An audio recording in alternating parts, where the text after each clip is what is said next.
Dear Professor Draghi, caro Mario, Excellencies, ladies and gentlemen, today we mark 1 year since the Draghi Report was released.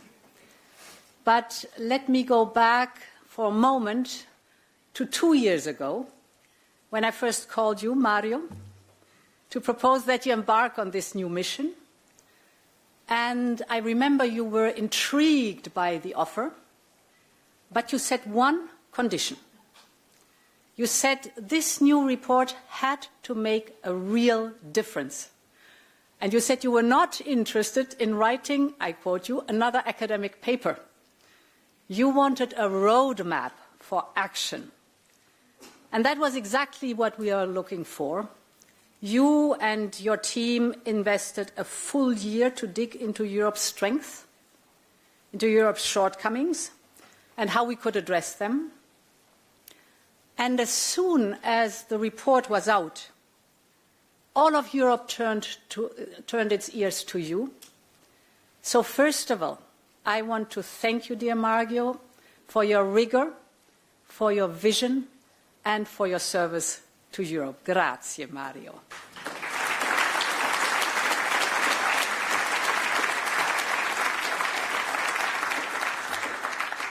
My new Commission took office 9 months ago.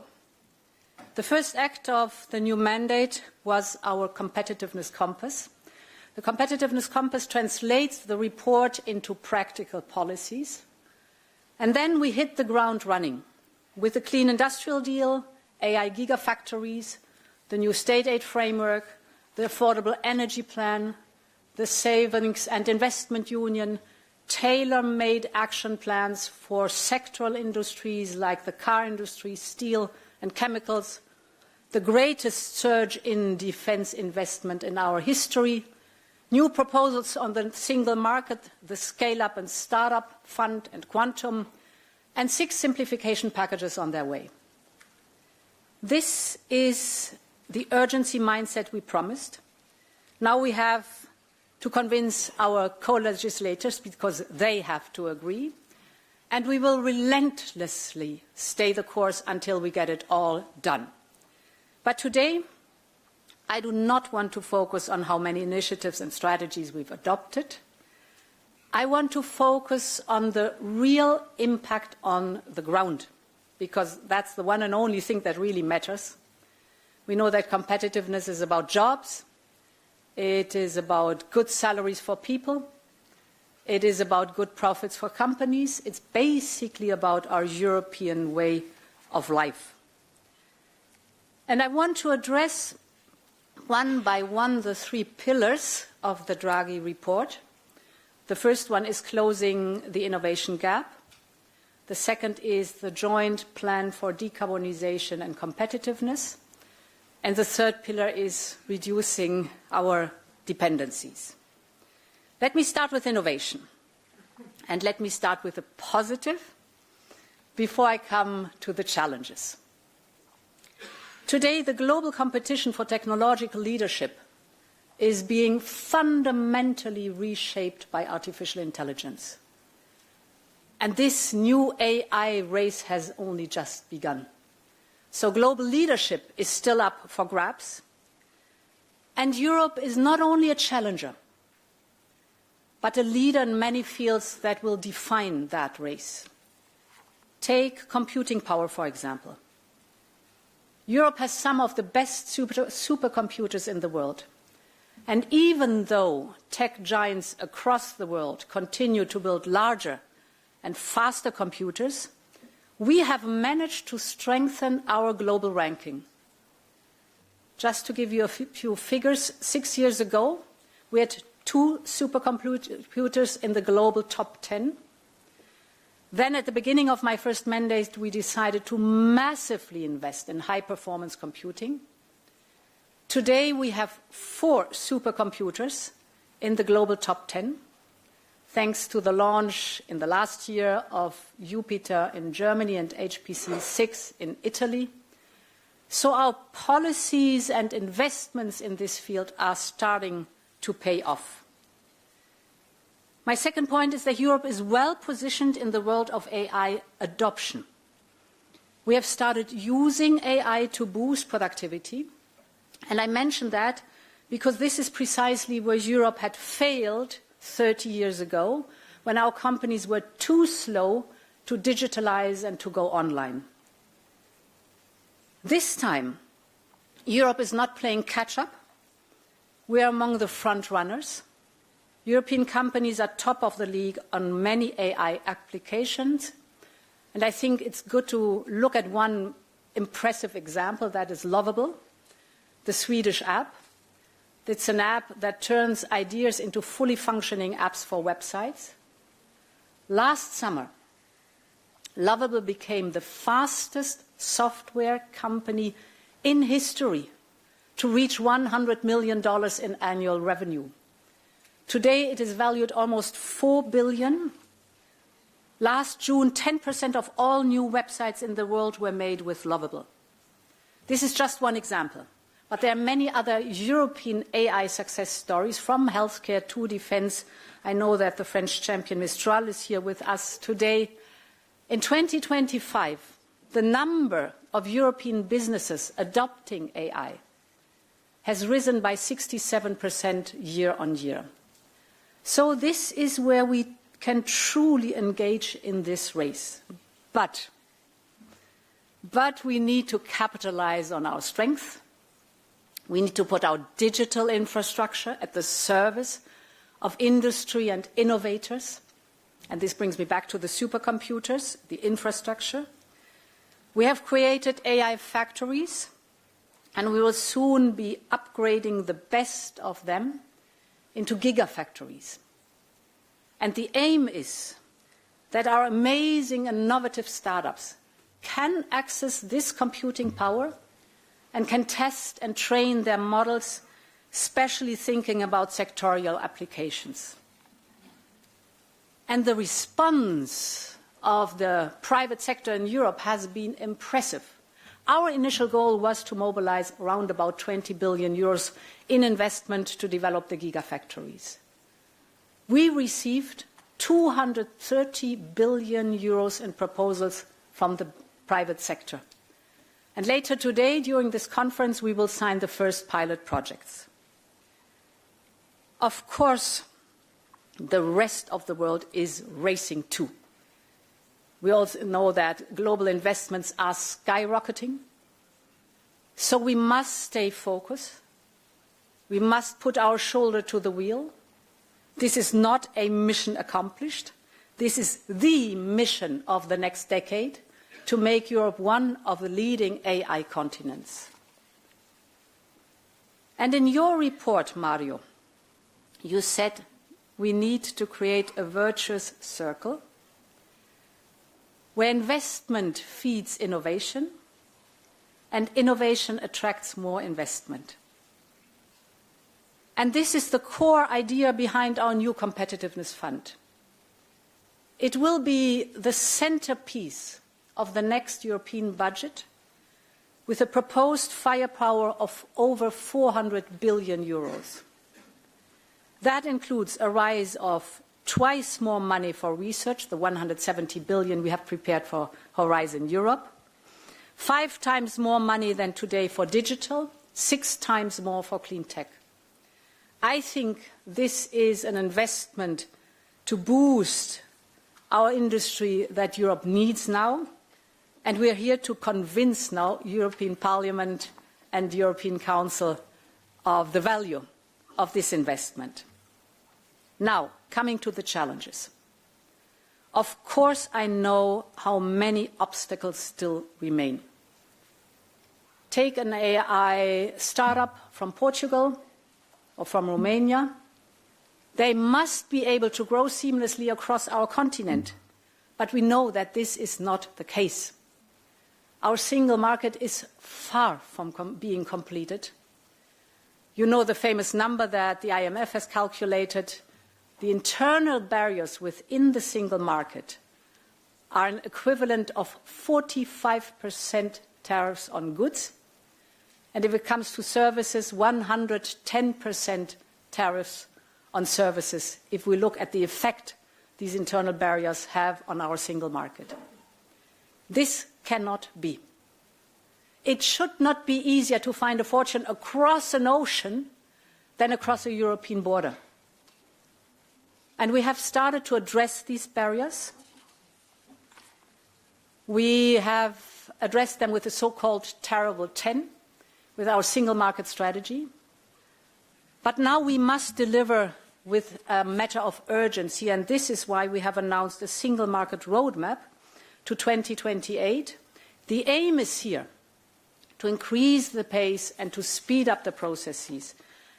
And this roadmap will connect our work on capital markets, on services, on energy, on telecoms, on the fifth freedom for knowledge and innovation, as well as the 28th regime for the innovative companies, with concrete timelines, deadlines, goals to reach. Because we all know only what gets measured gets done. Ladies and gentlemen, the second pillar of the Draghi Report is a joint plan for decarbonization and competitiveness. That starts with bringing down energy costs. We know the core reason why we pay higher bills than our competitors. Europe is too dependent on imported fossil fuels. And this means that the cost of our energy is dictated by global markets. But we also know the solution. And this is homegrown energy, renewables with nuclear as a base load. That gives us energy security. That gives us independence as it is homegrown, and actually it creates good jobs in Europe.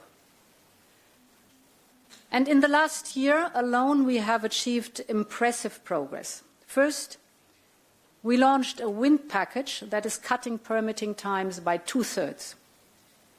In the first half of 2025, investment in Europe, in European wind energy, hit an all-time high, more than 40 billion euros. So investors are choosing Europe. And another good news, by now over 70% of our electricity comes from low-carbon sources. As a result, last year, we reduced our fossil fuel bill by over 60 billion euros. So we have to cut prices and dependencies at the same time. But let me be very clear. Our energy prices remain still far too high, too volatile, too disparate across Europe. In some member states, electricity costs are 3 times more than in others. And many price spikes could be avoided if energy could flow more freely to where it is needed. But we also know that national grids are still not well integrated.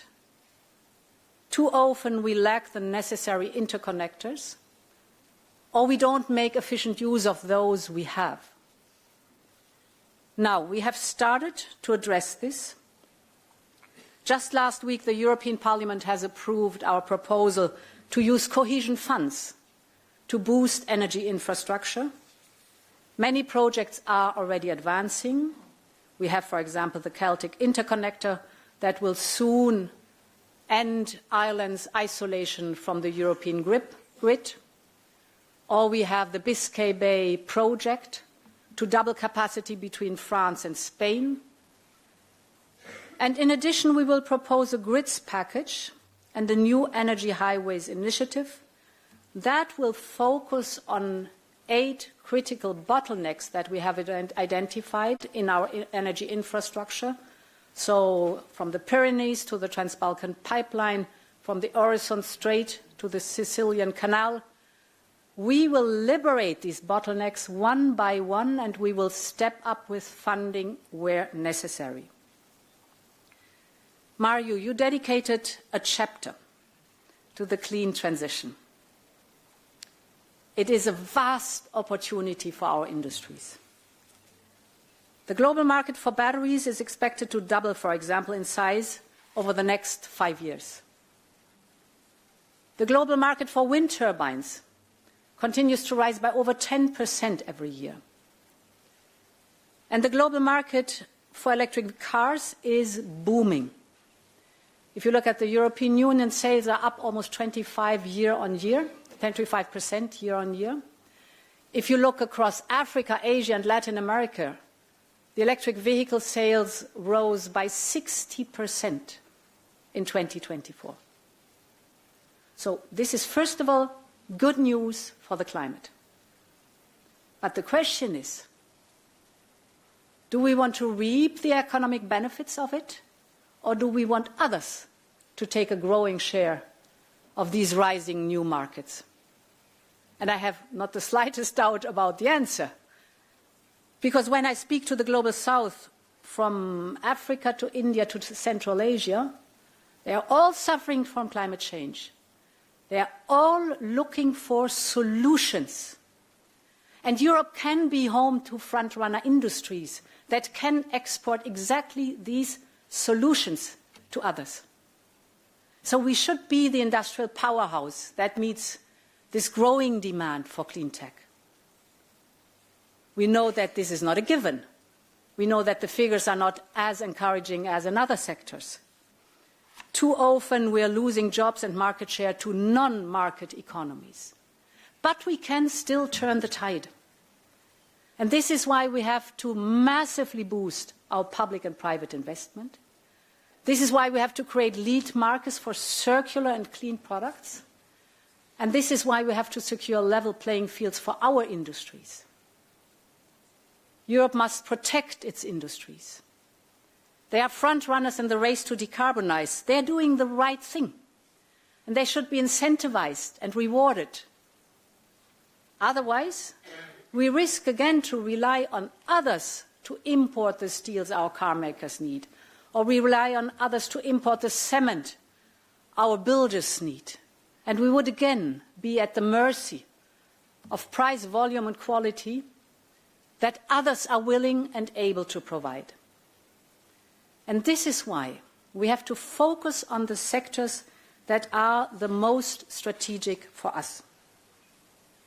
With the Clean Industrial Deal, for example, we're tackling the main hurdles that slow these sectors down. We are, for example, working on a battery booster package, as batteries are a key enabler of all other clean tech.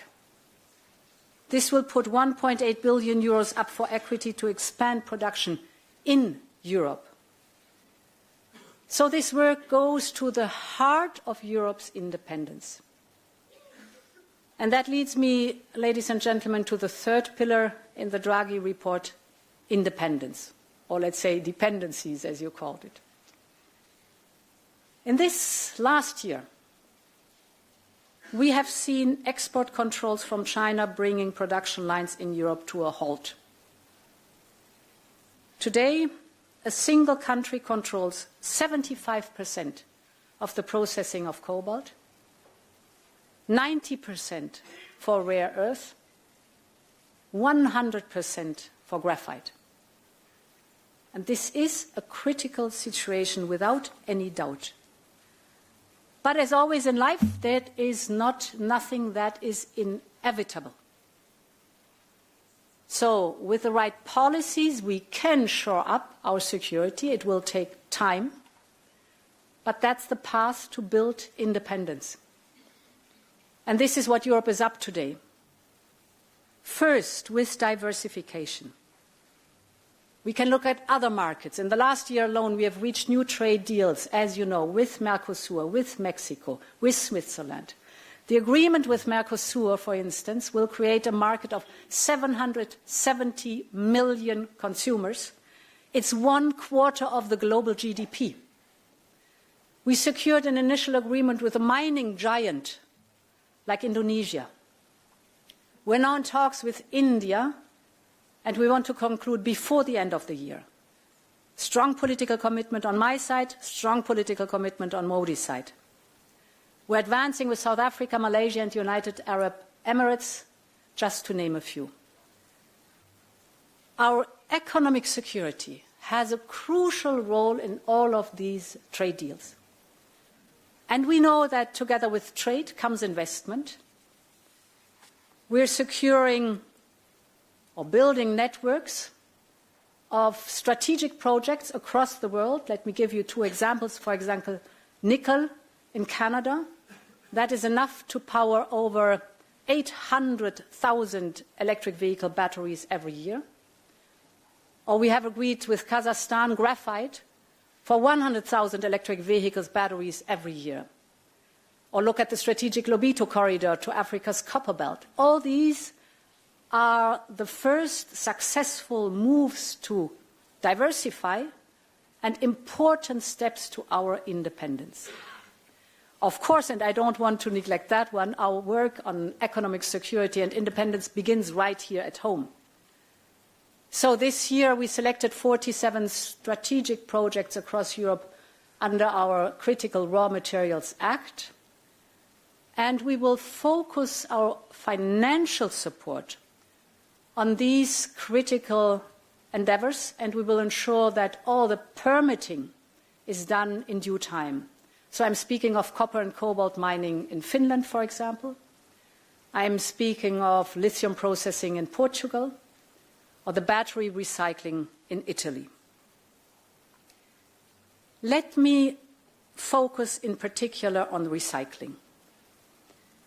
The circular economy is central to our security of supply.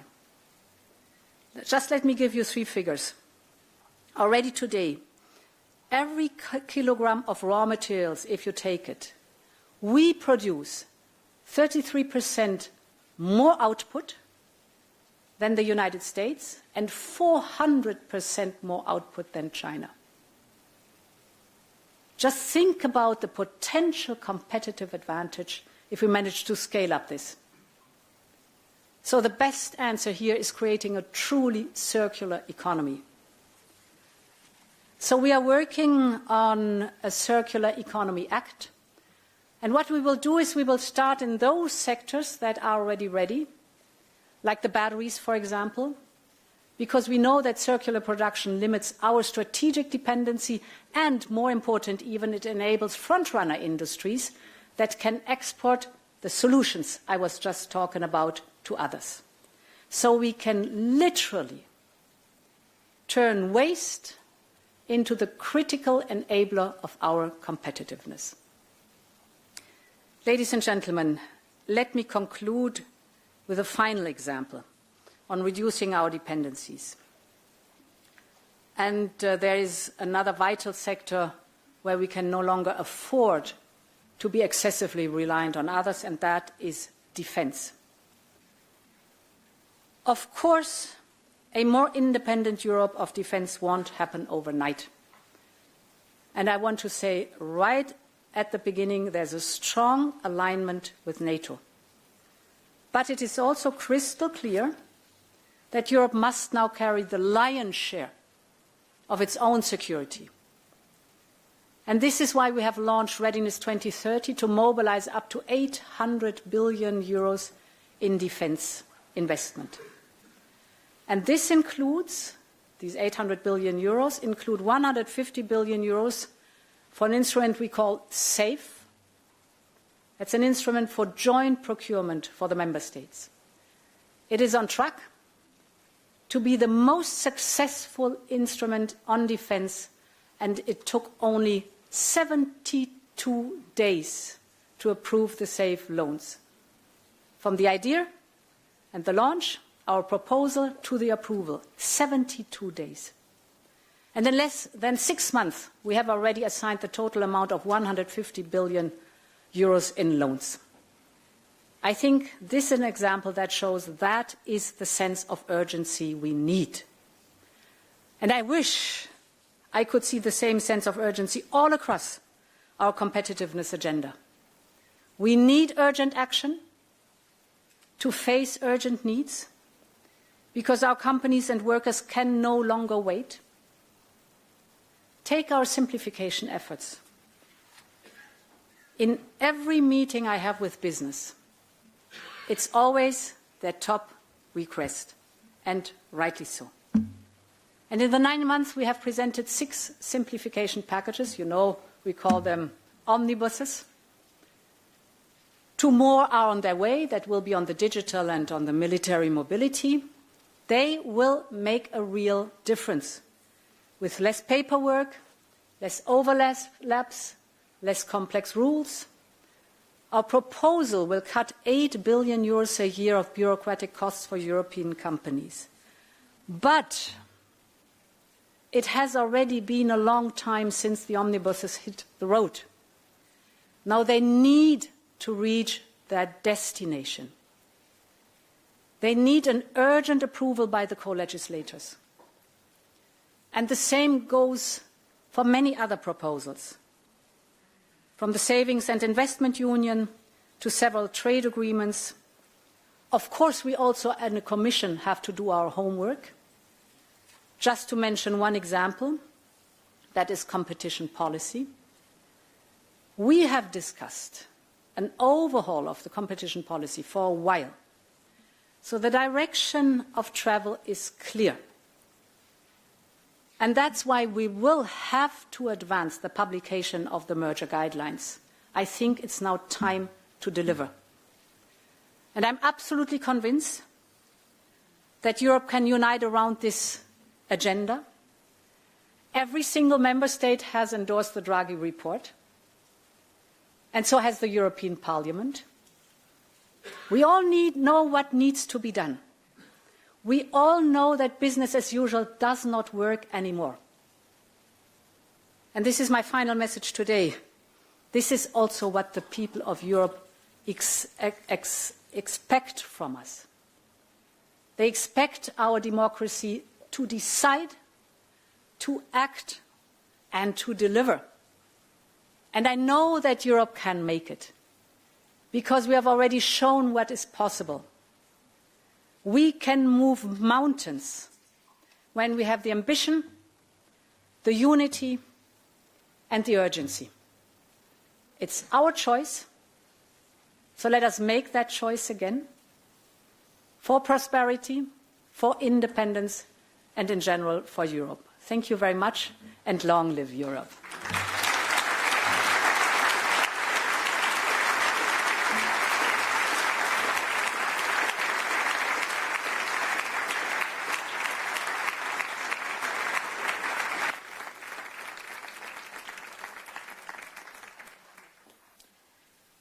Thank you very much, President von der Leyen. May I now ask Professor Draghi to join us on the stand. Thank you.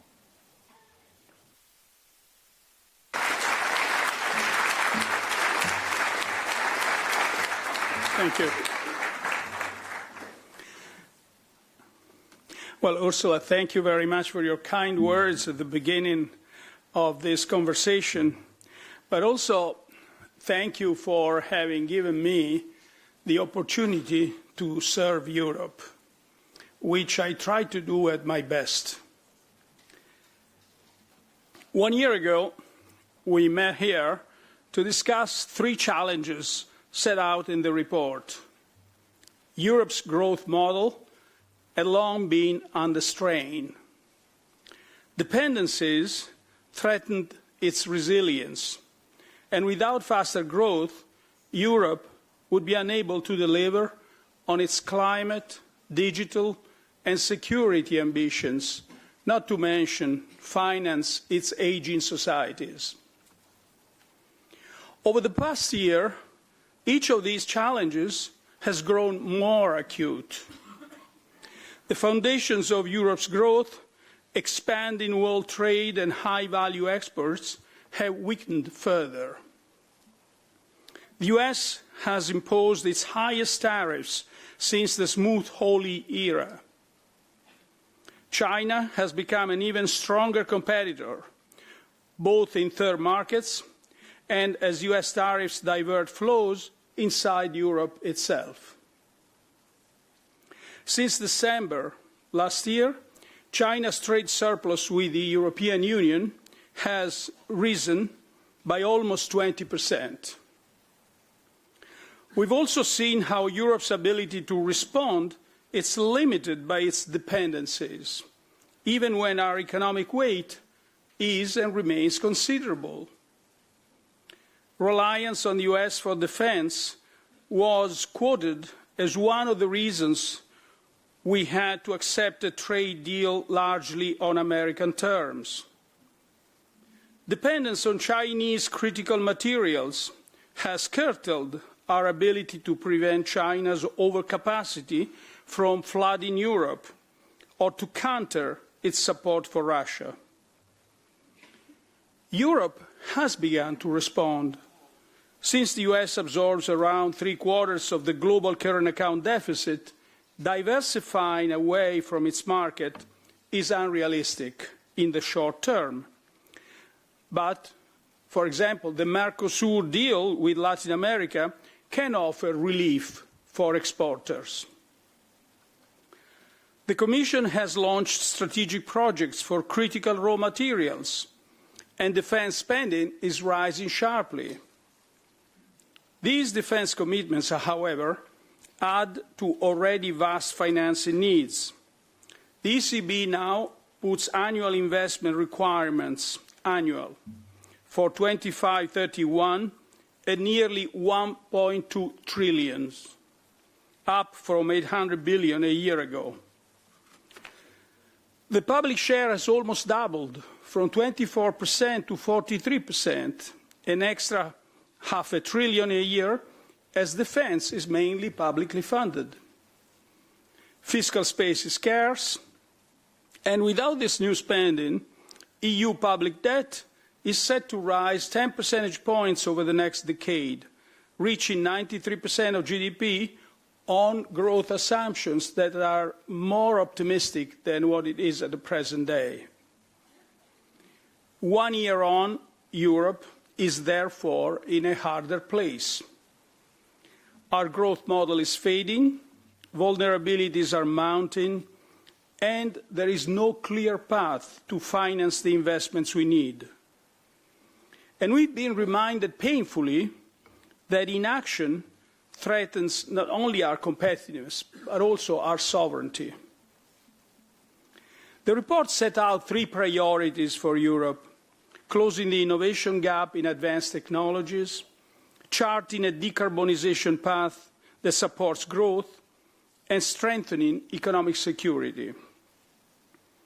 As President von der Leyen has underlined, these are also at the heart of the Commission's agenda, and I welcome her decision to place competitiveness at the centre, and the programme is ambitious.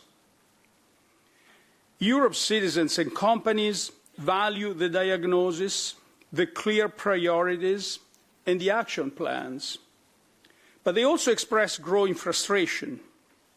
They are disappointed by how slowly the EU moves. They see us failing to match the speed of change elsewhere. They are ready to act, but fear governments have not grasped the gravity of the moment. Too often, excuses are made for our slowness. We say it's simply how the EU is built, that a complex process with many actors must be respected. Sometimes, inertia is even presented as respect for the rule of law. I think that's complacency. Competitors in the US and China are far less constrained, even when acting within the law. To carry on as usual is to resign ourselves to falling behind.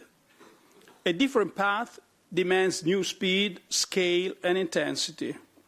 It means acting together, not fragmenting our efforts. It means focusing resources where impact is greatest, and it means delivering results within months, not years. Start with technology. AI is often called a transformational technology, like electricity 140 years ago. But it depends on the orchestration of at least 4 other technologies: cloud to store vast data, supercomputing to process that data, cybersecurity to protect sensitive sectors, and advanced networks, 5G, fiber, satellites for transmission. In some of these areas, Europe shows progress. Plans are underway for at least 5 AI gigafactories each with more than 100,000 advanced GPUs. Data center capacity is set to triple over the next 7 years. A major telecom reform is expected by year-end. ASML's recent investment in Mistral is a promising signal for domestic AI ecosystem. Adoption is rising too. As the President just reminded us, the EIB finds European firms are taking up advanced technologies at the pace close to US peers, though from a lower base. But the gaps are stark. On the AI frontier, the US produced 40 large foundation models last year, China 15, the EU just 3. Among SMEs, AI adoption is still low, ranging from 13 to 21%, and in the most strategic field, AI built on European intellectual property to anchor our core industry, progress is minimal. There are 3 areas where more ambition is needed. First, as the President has remarked before, removing barriers to scaling up new technologies. A true 28th regime must become reality, allowing innovative firms to operate, trade and raise financing seamlessly across all 27 member states, just as competitors can in other large economies. This is especially important to give young Europeans a chance in their continent. They want to stay here. They don't want to go elsewhere to have success.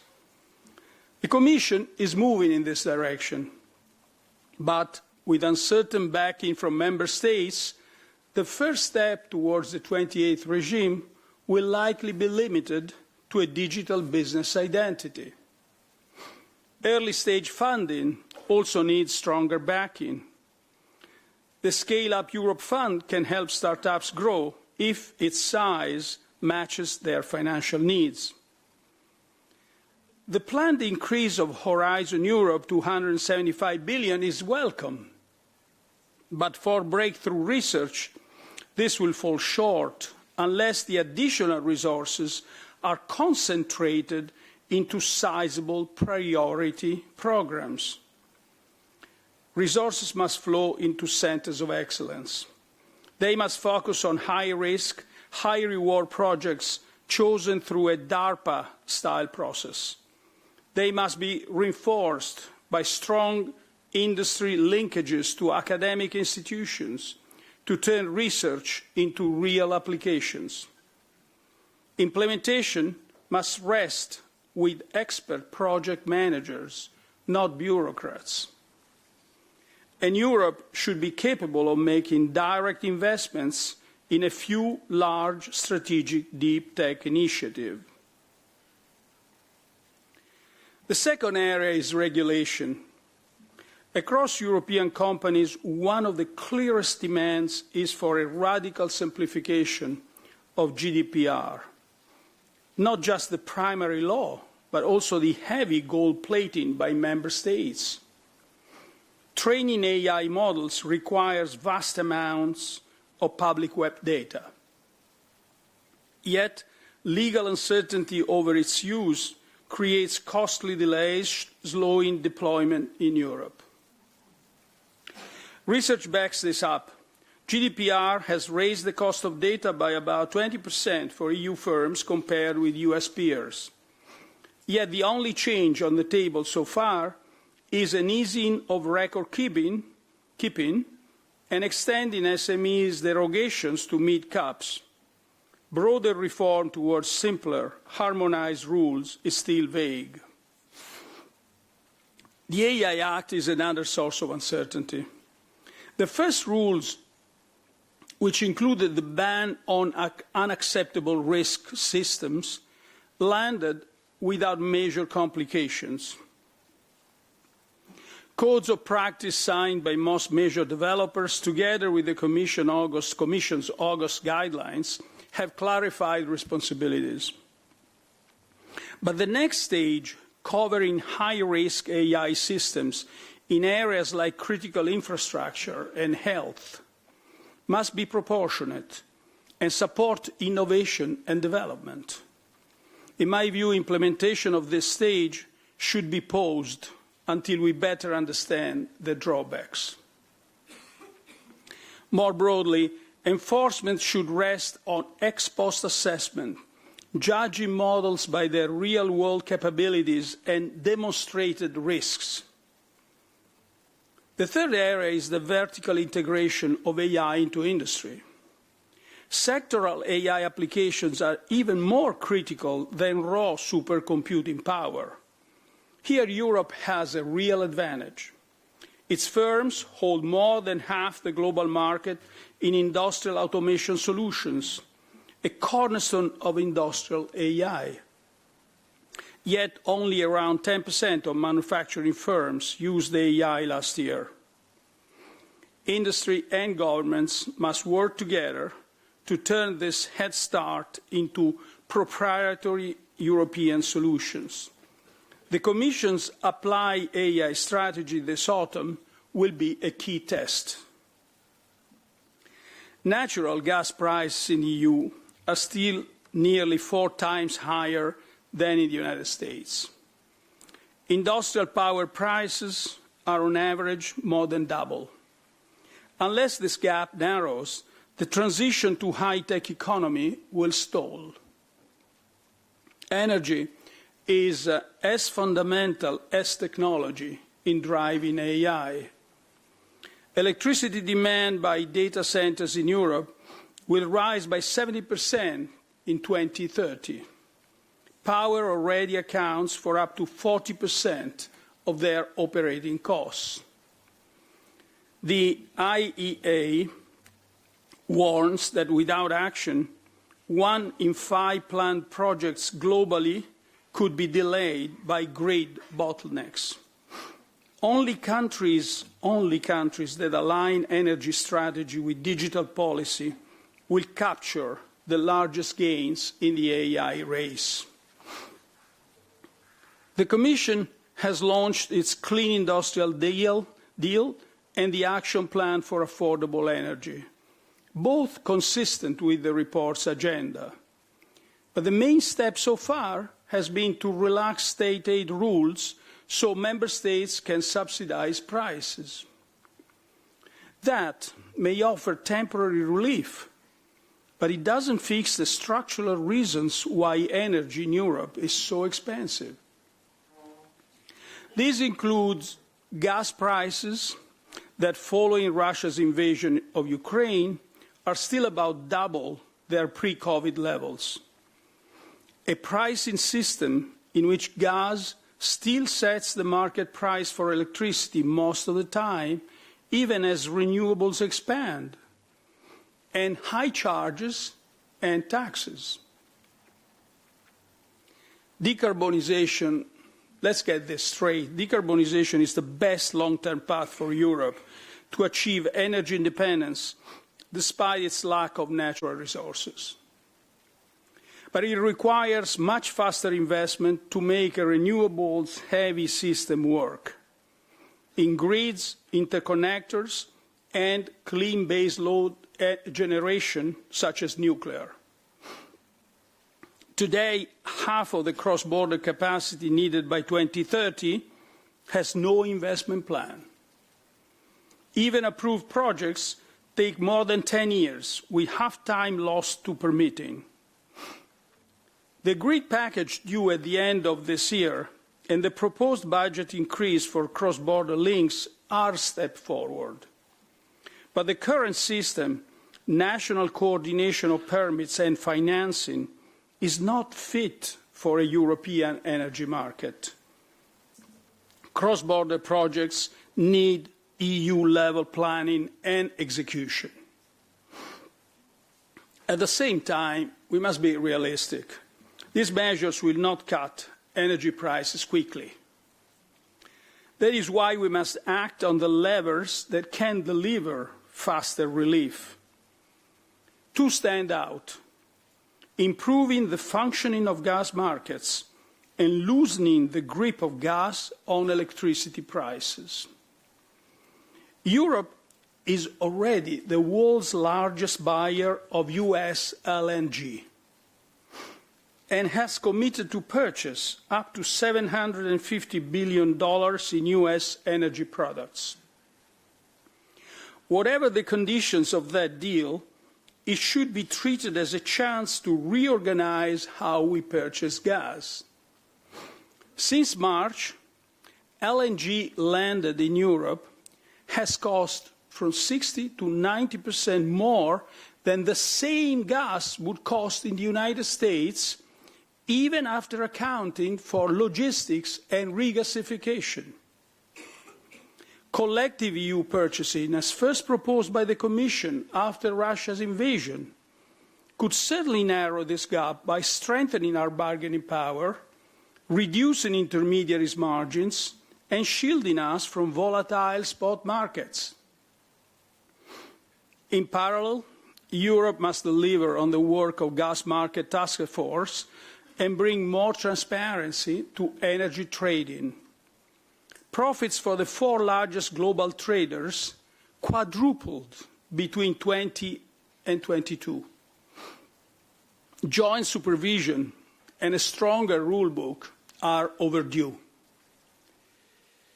We must then decouple the remuneration of renewables and nuclear from fossil generation by expanding contracted energy, meaning purchasing power agreements and two-way contracts for difference.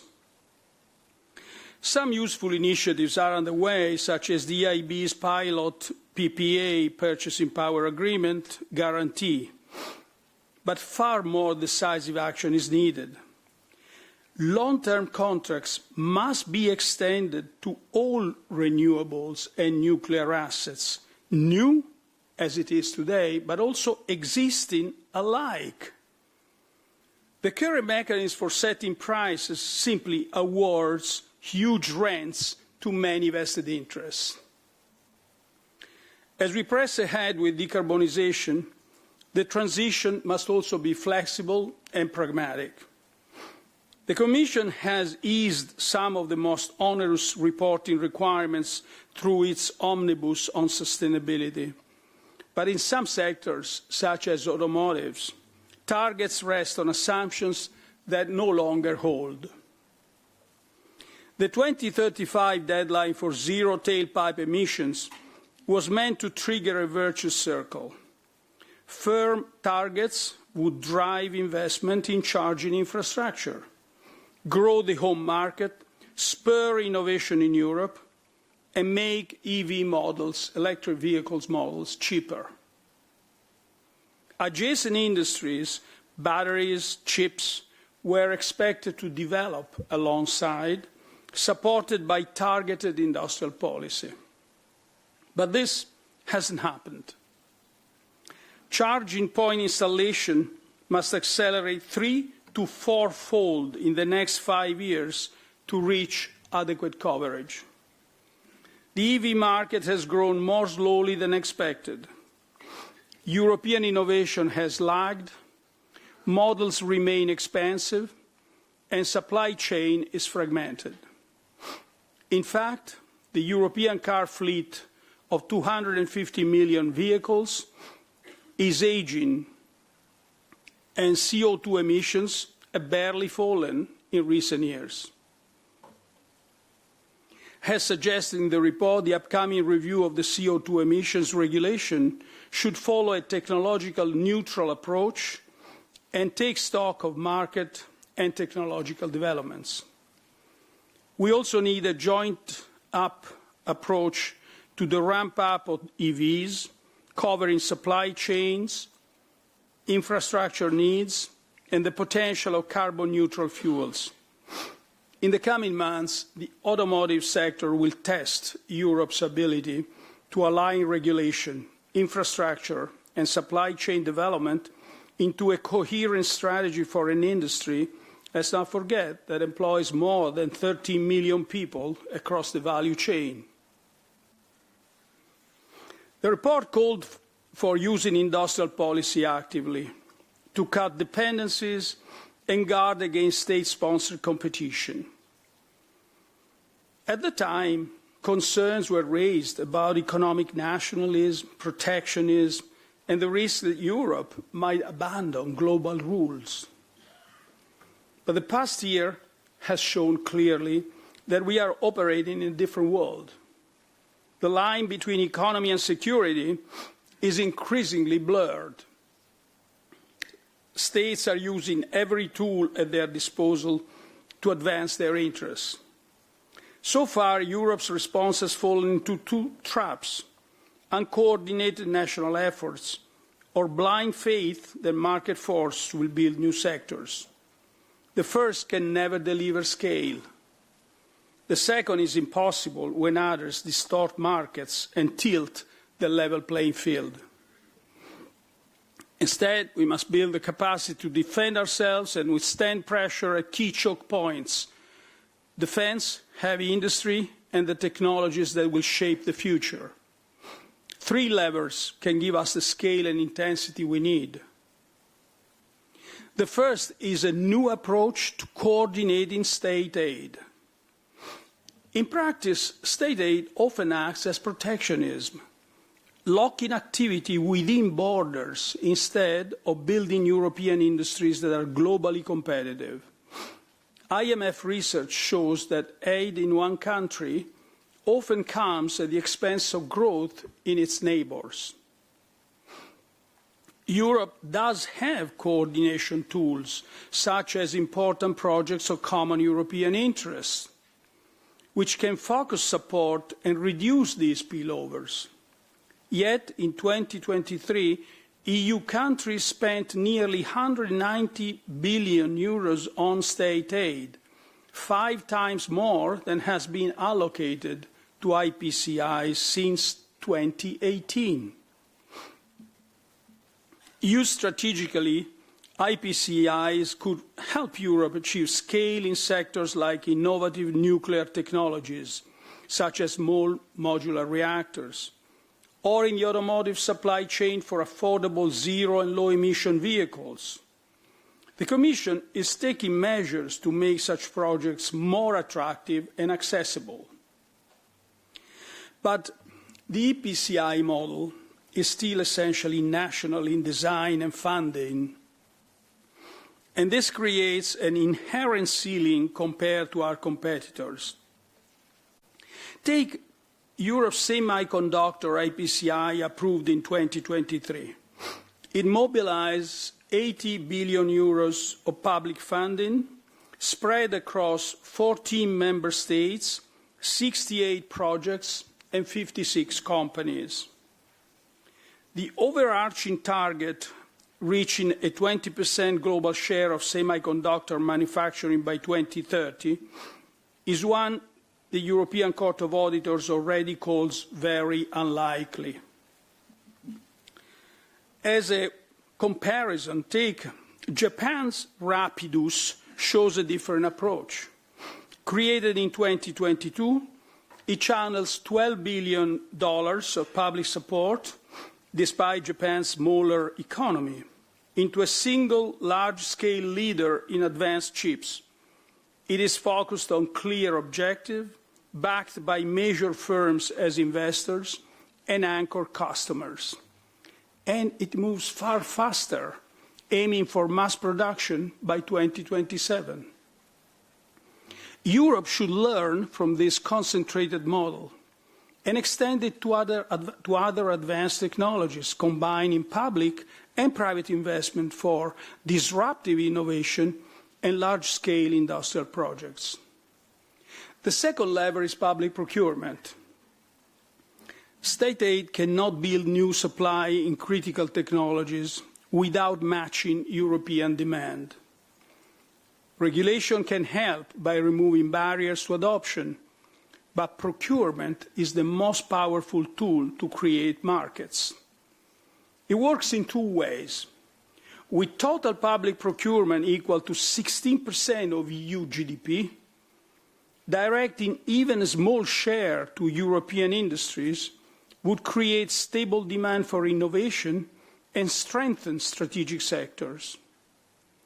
Second, in industries where scale is decisive, harmonized rules can drive standardization and sustain long capital-intensive investment cycle. The potential is clear across many sectors. Reserving an EU share in defence chip procurement, supporting European cloud and vertical AI, or setting quotas for clean tech products such as green steel and aluminum. Work has begun on preferential EU procurement rules for the public sector, though details still are unclear. But success will depend on harmonization across member states. Without it, procurement, like state aid, risks sliding into national protectionism and failing to deliver the necessary scale. The third lever is competition policy. Here I will basically reiterate what the President just said. In defence and space and the dual-use technologies that underpin them, market dynamics are very different from consumer markets. Here, consolidation is not necessarily a threat to consumers. It can be a way to cut duplicated R&D, lower costs, accelerate innovation, and focus procurement budgets. Competitors in US and Asia benefit not only from state support and vast procurement markets, but also from consolidation in these sectors. Yet, Europe remains split between multiple national champions and overlapping industrial bases. Europe should be able to protect competition while still promoting consolidation and innovation. A review of merger guidelines is underway, but industry can't wait until 2027. By the way, this deadline is actually consistent with the procedure that was chosen originally. Resilience and innovation must be built into competition policy now. At a minimum, a fast-track process should be established immediately. The next question is, how do we increase speed? In some areas, the EU can do more with the powers it already has. Regulation is where the Union can act fastest and most decisively. Europe has long styled itself as a regulatory power. It must now prove it can adapt to a fast-changing technological landscape. In other areas, deeper reform is needed, of competences, decision-making, and financing. Ultimately, in some crucial areas, Europe must act less like a confederation and more like a federation. But such reform will take time we may not have. In the meantime, progress may depend on coalitions of the willing, using mechanisms such as enhanced cooperation. Even without treaty change, Europe could already go much further by concentrating projects and pooling resources. If we succeed in focusing our efforts in this way, the logical next step is to consider common debt for common projects, whether at EU level or among a coalition of member states, to amplify the benefits of coordination.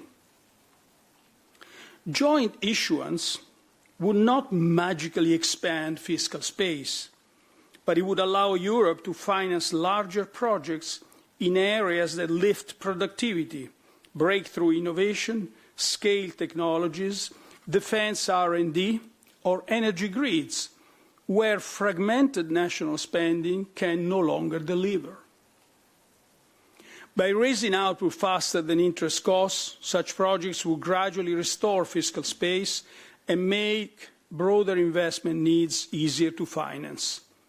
The report estimated that even a modest 2% increase in total factor productivity over a decade could cut public finance burden by 1/3. And if we lower barriers in the single market and let firms scale faster, we will also accelerate the growth of European capital markets. These can help finance the private share of investment needs. In substance, the more we push reforms, and this is a point I made several times, the more we push reforms, the more private capital will step up and the less public money we will need. Of course, this path will break long-standing taboos, but the rest of the world has already broken theirs. For Europe's survival, we must do what has not been done before and refuse to be held back by self-imposed limits. Most importantly, we must move beyond broad strategies and backloaded timelines. We need concrete dates and deliverables, and to be held accountable for them. Deadlines should be ambitious enough to demand real focus and collective effort. This was the formula behind Europe's most successful projects, the single market and the euro. Both advanced through clear phases, firm milestones, and sustained political commitment. And I will conclude on the same lines as Ursula a moment ago. Europe's citizens are asking that their leaders raise their eyes from their daily concerns towards their common European destiny and grasp the scale of the challenge. Only unity of intent and urgency of response will show that they are ready to meet extraordinary times with extraordinary action. Thank you.